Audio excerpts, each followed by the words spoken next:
This week on the 77% Street Debate. I'll never be sad about being colonized by the British.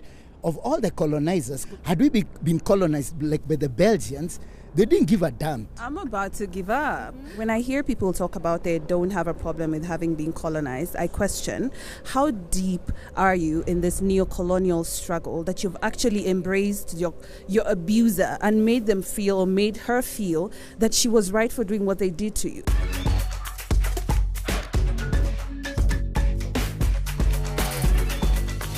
The 77% is in Nairobi, the capital of Kenya, and it is in this city that nearly 57 years ago, the Kenyan flag went up. We were declared independent. But how independent is Kenya and indeed the rest of Africa?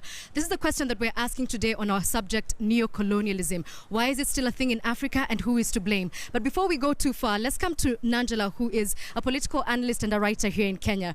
How would you describe neo-colonialism? What does it mean to you? I think that Kwame Nkrumah gave us the best definition for neocolonialism, which is late-stage imperialism. Because when we had direct imperialism, what you had is foreign countries having direct control, influence over people's economy, people's labor, people's freedom of speech, freedom of association. But with neocolonialism, what you have is indirect influence of political decision-making, of economic decision-making. That's how he defines neocolonialism. It's the benchmark for how we understand what's happening in a lot of the world that was sort of coming out of the colonial process. Okay, I have a question for the audience. I just want to rope you in really early on, and I think it's important that we address this. We are Deutsche Welle. This is Germany's international broadcaster, and I'm here as an African. Am I a function and a tool of neocolonialism? Just because you moved from, let's say, an African station to like a wider broadcaster does not make you a tool for neocolonialism, only in the sense that your talent is letting you tell, like right now, a black story within a predominantly, assume, white dosh world. So that does not make you a tool. One becomes a tool when there are direct interest of a neocolonizer. Okay, so let me come to the farmer right here, Mr. Michael Kibinge. Because your farm, as you mentioned, is over 100 years old, certainly older than the nation of Kenya. Do you feel like you're beholden to the person who began this farm? Absolutely not, Edith. There's a famous Kenyan author, Ngugi wa Thiong'o, who wrote a book, Decolonizing the Mind. Yes. And I believe we need to both decolonize our minds and our hearts as Kenyans. 56 years plus after independence, we really shouldn't be complaining too much about neocolonialism. Within the context of the coffee subsector, 4 years ago, we started what is called coffee tourism. So we invite tourists to come and see how coffee is grown, how it's processed, and then they get an opportunity to taste our brands. And that allows us to charge a fee for the tourism component and sell our coffee on farm. Okay. Let me come back to Nanjala, because I want to challenge you basically based on what Michael has said, that it's been about 56 years.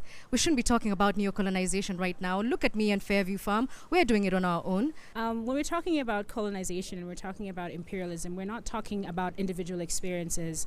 We're talking about a systemic issue. Yes, you're able to grow your coffee and you run your coffee tours, but is the price, for example, that you're selling your coffee at reflective of the labor that has gone into producing that coffee, or is it reflective of political priorities that have been set elsewhere?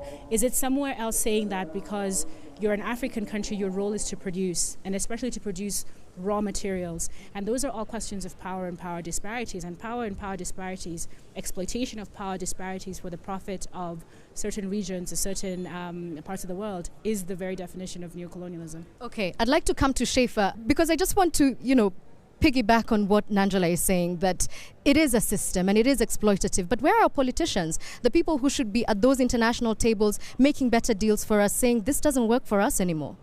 Kenya struggles with the cancer of political leadership that is dysfunctional, that is exploitative, that it's violent, that's discriminatory. There's also this culture that stems from a neo-colonial space of leadership that excludes people from their leaders, which is putting the people into this vicious circle of constantly saying, we need better, but nothing ever changes because the bubble and the shield of neocolonialism is so thick. So we're saying that, oh my goodness, that that neocolonialism, one second, is seeping into basically every single factor of our lives, politically, economically, even how we think, socially. And Mordecai Ogada, I really want to know what your take is on that. So as a conservationist, you have a very unique idea, which is that even narratives around Africa have been hijacked by Westerners. Can you talk to me about this?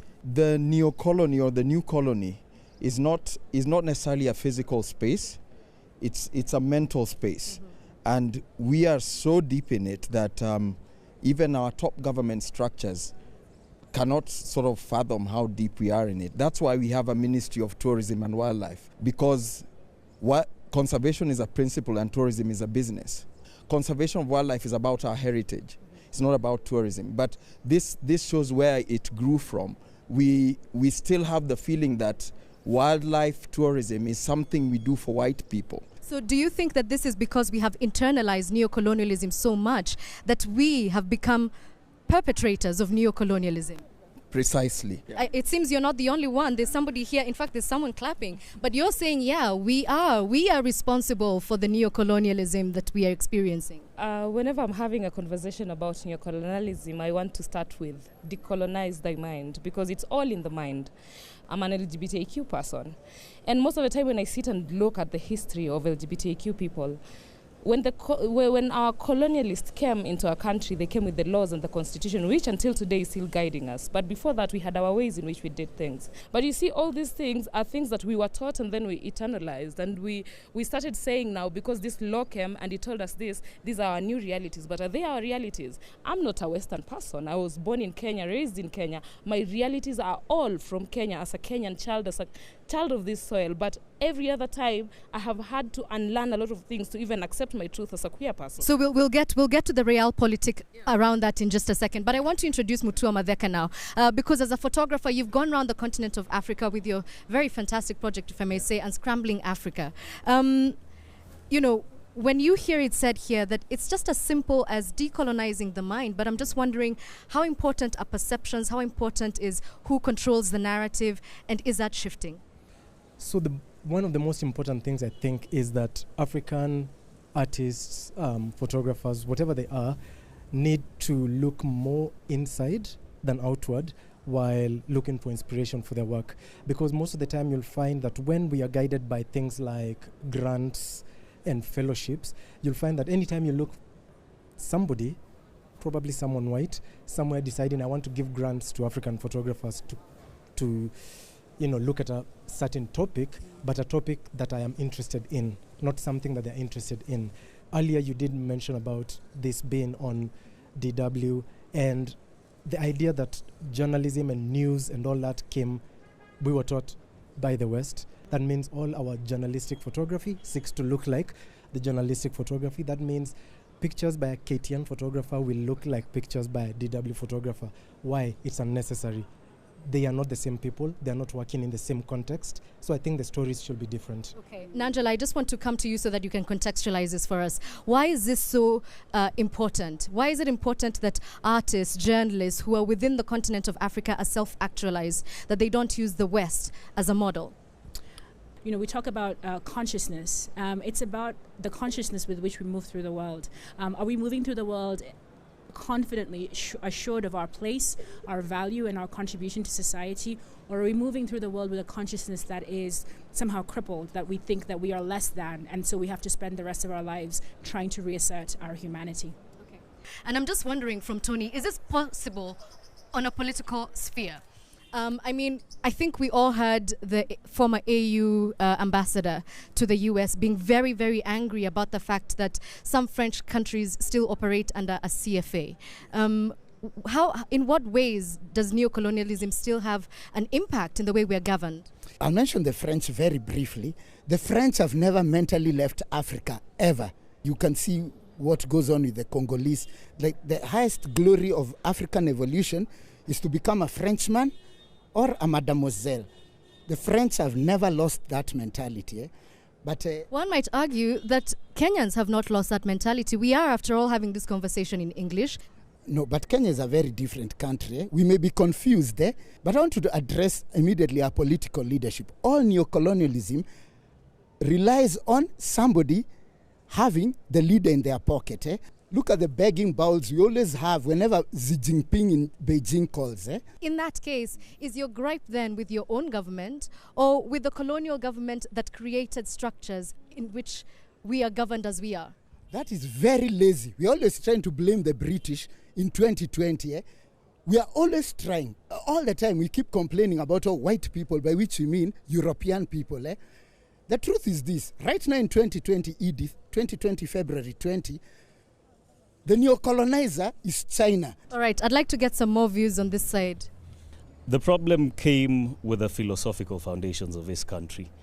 Like, if we're talking about export, we didn't center Kenyans or the people who live in this land we are in. So what we're experiencing now is a result of what happened then. So the West is still to blame, but we reproduce what they did. They're to blame, but we are reproducing it. We internalized it. So we shouldn't really center them whenever we think about development. We shouldn't think about this being a tourist destination. We should be thinking about how we're going to eat, how we're going to make this country better. That's a really good point. Any other person who wants to add on that? Okay, I think the way Africans have always grown up, we always think that our problems can only be solved by the whites. Like, we have been blinded. Let's try to solve our problems on our own, because the whites, they want to make you feel that they are the people who can solve your problems. Okay, but is it fair, let me ask Schaefer here, is it fair to sort of lump the whole Western world into, they're the white saviors, they're trying to come and save us, we don't need their help? Is there a room for collaboration, or is it just going to be this bipolar dialogue? Well, I think room for collaboration that existed or that have been assumed to exist has existed in their white terms. So even as we collaborate, we are collaborating within their own structures, within their own agreements, within their own engagements, within their own requirements, right? White people have always wanted to enforce and to carry forward their whiteness and their supremacy. We should be able to enforce and carry forward our blackness, our black supremacy. But it's never going to happen because we don't have the leadership that is capable to reimagine our own governance and engagements out of the frame that is not neo-colonial. Angela, but is it necessary to always have this white resentment? There's a game we are playing here, and sometimes I get tired of it. They say, I want to take white grants, that I want something specific to us. Your government never, I've won a lot of these scholarships and so on. They're always white. But you tell your own story in your own way. I feel like, what's this white resentment? I'll never be sad about being colonized by the British, of all the colonizers, because history and, we had this. Please contextualize that. I will never be sad, because that's the way, real politics of the way of history. Had we been colonized like by the Belgians, they didn't give a damn. But I'm not going to go and keep repenting about 1889. So do you understand my point? Yes. And I'd like to give, let me come to Schaefer, because she's so exhausted. Her hands are on her head. I'm about to give up. Because the thing is this, right? So the context is, when I hear people talk about they don't have a problem with having been colonized, I question, how deep are you in this neo-colonial struggle that you've actually embraced your abuser and made her feel that she was right for doing what they did to you? Tony is saying that the facts can't be changed, that the world order at the time was as it was. The world order was white people stealing from black Africans. That was the world order. I think sometimes we speak very carelessly and very casually about very fundamental things that have got us in the mess that we are, and I really don't appreciate it. Okay, Tony, do you agree with the charge that you are so deeply neo-colonized yourself that you don't see why your utterances could have been? That is absolute bollocks. Yeah, let me use British language, so people say I'm more neo-colonized. That is bollocks, because we are educated in this way. Yeah, it's like those people who fail in life and keep talking about, their father was an alcoholic or their mother never loved them enough, and we like that. We must lose the victim mentality about the British especially, which we have in this country. We started with a very critical question. Neo-colonialism, why is it still in Africa? Well, the answer is in our history. And who is to blame for it? Apparently, we all are. Thank you for watching.